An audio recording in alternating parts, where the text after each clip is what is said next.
প্রতি রবিবার মানেই যে ভালো মন্দ বিশেষ কিছু রান্না করতেই হবে তেমন কোনো ব্যাপার নেই আমাদের। লাস্ট রবিবার করেছিলাম কাতলা মাছ।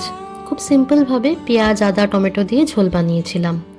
শুধু রসুনটা দিইনি, রসুনের গন্ধটা সবসময় আমার ঠিক মাছের সাথে ভালো লাগে না। প্রথমে মাছগুলোকে নুন হলুদ মাখিয়ে সর্ষের তেলে ভেজে নিয়েছি। তারপর ওই তেলেই সিদ্ধ করে রাখা আলুগুলোকেও ভেজেছি। এখন না আমাদের এখানকার আলুগুলো খুব শক্ত, সিদ্ধ করে না নিলে ঝোলের মধ্যে শক্ত থেকে যায়। ও হ্যাঁ, সাথে না কড়াইশুঁটিও দিয়েছিলাম। জিরে ফোড়ন দিয়ে প্রথমে পেঁয়াজ বাটাটাকে ভেজে তারপর আদা লঙ্কা টমেটো বাটার মধ্যে নুন হলুদ কাশ্মীরি লঙ্কা গুঁড়ো জিরে গুঁড়ো ধনের গুঁড়ো সব কিছুকে একসাথে ভালো করে দিয়ে কষিয়ে নিয়েছি। জানো তো, ছোটবেলা থেকেই না আমি দেখেছি আমাদের বাড়িতে মাছ রান্না হতো সম্পূর্ণ পেঁয়াজ রসুন ছাড়া।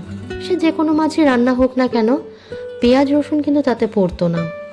এখন যদিও আমি নিজে যখন রান্না করি পেঁয়াজ রসুন দিই বটে, কিন্তু ওই গন্ধটা না সবসময় ভালো লাগে না। আর মশলা কষার পরে দিয়েছি আগের থেকে ভেজে রাখা আলু আর কড়াইশুঁটিগুলো। ঝোলের জন্য দিয়েছি পরিমাণ মতো গরম জল।